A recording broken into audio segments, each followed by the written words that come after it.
Did you know that Hollywood actress Lacey Chabert of Party of Five and Mean Girls fame once voiced a character in a Sonic the Hedgehog game?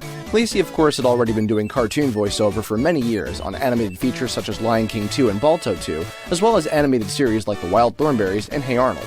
In 2006, a game simply called Sonic the Hedgehog was released as another soft reboot to the series, to mark Sonic's 15th anniversary. This game was treated as a fresh start, carrying over many staple characters but within a significantly more realistic world, populated with more human characters than in previous modern Sonic games. To help promote what Sega thought would be a landmark to the franchise, Lacey Chabert, who was a fan of Sonic games growing up, was brought in to voice a special guest character, Princess Elise. Lacey recorded for the game at Blind Light Studios in California, which had recorded voiceover for nearly every major video game company, while the rest of the cast was recorded in New York at 4Kids, continuing to carry over the East Coast talent pool who had been voicing the Sonic character since the Shadow the Hedgehog game and the Sonic X anime series.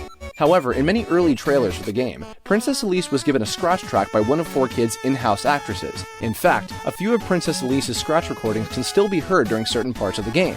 Don't get caught up in this sand wave. Don't get caught up in this sand wave. If you jump when the bud is glowing, you may be able to jump higher. If you jump when the bud is glowing, you may be able to jump higher. This isn't the only audible oddity within the game, actually. During the Shadow episode, you receive a message from a GUN agent voiced by David Wills, who also played Duke Siliana in this game, as well as Espia the Chameleon in a few other Sonic games. The agent instructs you to go to the Wave Ocean stage. This is the clip that you hear in the game. No editing was done to alter this recording. Agent Shadow, E123 Omega has engaged Mephiles. Head to Wave Ocean.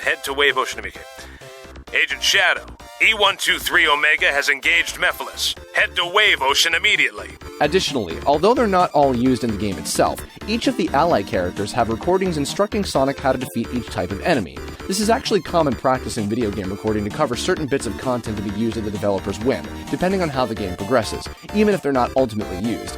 One of Knuckles the Echidna, voiced by Dan Green, who also played Mephiles the Dark in this game in particular, instructing you on how to defeat an Iblis Golem enemy, has another blooper. The core of its head is its weak point.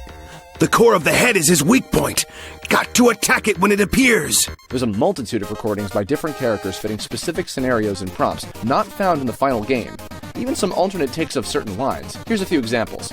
I can't wait to get going. Let's get moving. Go to the store. Sonic, this is bad. Elise has...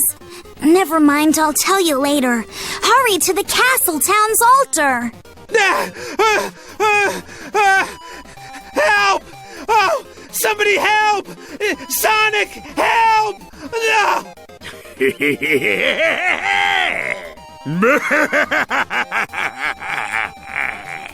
Hey! Isn't this a bit much? I guess I took a bit too long. Also, beyond Lacey Chabert, another kind of obscure special guest found in the spin-off game Sonic and the Secret Rings was Broadway actor and opera singer Peter Cormican, who played the villainous Eraser Jin. I am Eraser Jin. I am the one who shall carve up this world as I see fit. The directors that oversaw production on Sonic X and the Sonic games recorded at 4Kids also had some interesting history. Andrew Rannells, director of the Sonic X anime and voice of many characters in the show like Bo Kun, Deco, Mr. Stewart, and Gamma, eventually departed from 4Kids in 2006 to pursue a career on Broadway, and rose to mainstream popularity after getting the lead character on Trey Parker and Matt Stone's The Book of Mormon. We have spotted the Batgirl. Ready Kidna sighted. Hey, where's my bike? Has anyone seen where it is? They got Ash. Mr. Yuji Naka is all right. And I believe that ancient Jews built boats and sailed to America. I am a Mormon, and a Mormon just believes. The direction of the anime, as well as the entire rest of the games, were eventually passed to Christopher Collet, a former child actor who was featured on shows like MacGyver and The Cosby Show.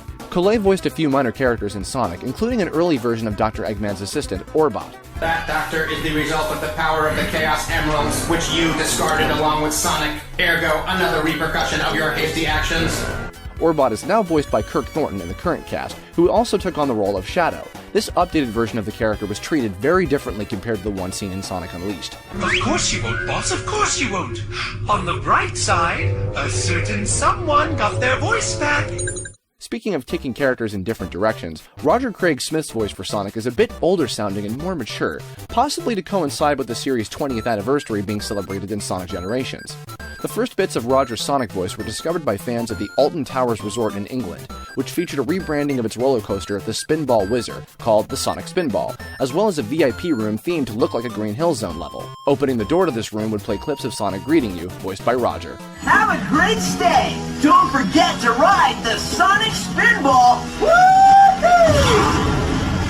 Whoa! Shortly after this discovery, Sega officially announced Sonic's new cast for the then upcoming Sonic Colors, including Roger, Kate Higgins as Tails, and Mike Pollock of the previous New York cast keeping the role of Dr. Eggman. A few major changes for the recording process occurred for the Sonic series around this time. In the past, several stages of productions for the game were done in Japanese first, making the recording process for some Sonic games a bit more like dubbing an anime. However, starting from Sonic Heroes and onward, all fully rendered cutscenes would be animated specifically to the English language recording. This is why the lip-sync animation on these are better than the ones from certain in-game cutscenes. Further confusion was created by Sonic 06, when the script was adapted from Japanese into English, then the lip-sync animation was done to the English recording first, but the motion capture for the in-game cutscenes were performed by Japanese actors. Phew! From Sonic Unleashed forward, there's been a heavier lean towards traditional 3D character animation, and a focus on the English language recording being first and foremost, as Sonic has proven to be consistently more successful in English-speaking countries. Adding to this, animation writers Ken Pontac and Warren Graff of Happy Tree Friends were also added to the mix, starting from the time of this recast. Pontac and Graff wrote the English adaptation scripts for Sonic Colors and Sonic Generations, and for the more recent Sonic Lost World in particular, the two of them were included on the creation of the actual storyline from the ground up. The current cast from Sonic Colors and onward have not only stayed consistent for the latest games, but they'll also be reprising their characters for the upcoming CG animated series Sonic Boom. Except for Kate Higgins on Tails, who was replaced by Colleen Villard. I think it's done. It's in binary code, so only I can read it. Blue Leader, this is Yellow Sky. I have eyes on Burnbot. He's on the move. Over. Colleen's voice for Tails was so close to Kate's, many fans didn't even recognize the change after hearing her in the Sonic Boom trailer. This change also makes Tails the most replaced Sonic character in the entire series. The cycle continues. Thanks for watching. This video was inspired by Did You Know Gaming, so go check out their channel and watch all their videos about gaming trivia. Special thanks to Omahdon for the audio mastering, JamesmanXtreme for the music, and BehindTheVoiceActors.com for all the audio samples. Also, a very special thanks to Erica Schroeder and Chris Collet for all the helpful research. If you like this video, go check out some of our other ones, and don't forget to like and subscribe if you want more. See you next time.